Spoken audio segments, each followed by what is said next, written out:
Alright, so this one is how to make your scoreboard. Down here we still have our ball, our pins, and we want to make it so that if we touch a pin with the ball that we get a point. And we created a backdrop before, or neon tunnel is our game, party is our windscreen. Okay, so on pin 1, I've already got if touching ball, then turn 90 degrees, right? So, next thing we're going to do, to make a scoreboard, we're going to go down to variables. Now in variables, there's none created yet that are called score, so we're going to make one and call it score. We are going to make it for all sprites. Otherwise, you can only use it on the sprite it's attached to.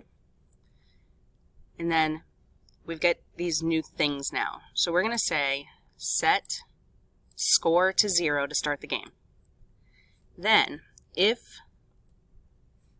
the glass of water is touched by the ball, which we already have the code for here, we're then going to change a variable by 1. Okay, so I'm going to throw that up under there. Hit my green flag. I'm on pin 1, which is B.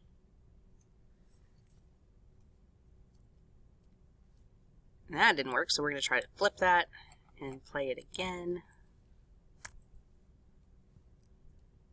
And then I'm going to pause you for a second to find out why it didn't work. Yeah, that was my fault. It says change my variable. I forgot. We changed the name to score. So it changed it, and it changed it from 0 to a 9. But it did it by ones, and the reason it does that is because we told the score to change every time the ball touched the glass. And it touched the glass for 9 seconds. That's why it stayed changed. So what we have to do is tell it that we want it to change the score by 1, but we're going to tell it to go back to its starting position first. So right now it's on the glass. I don't like the way it's working, so I'm going to take this out. We're going to go change it on the ball.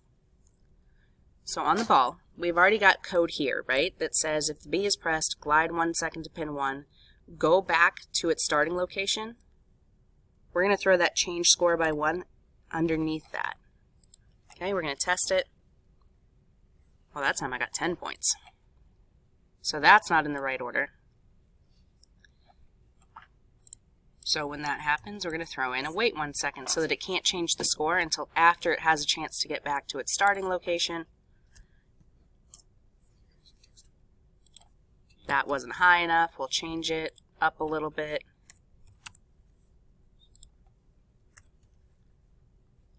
Still getting a pretty high score.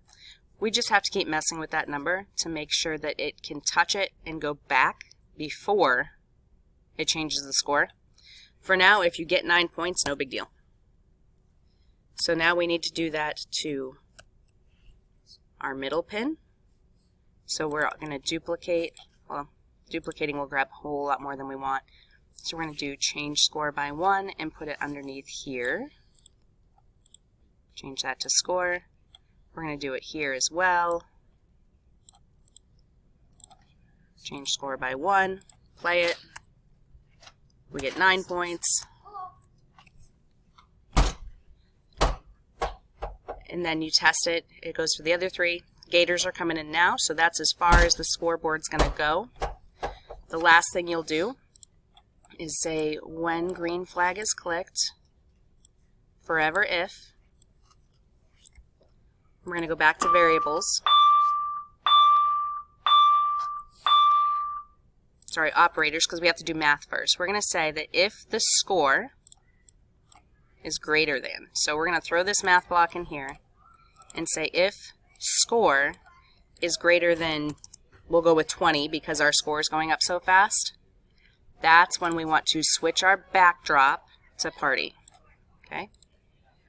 So I'm going to hit my green flag, score some points. There it goes. Get to that point by the end of class today and be ready to go again when you get back to class next time.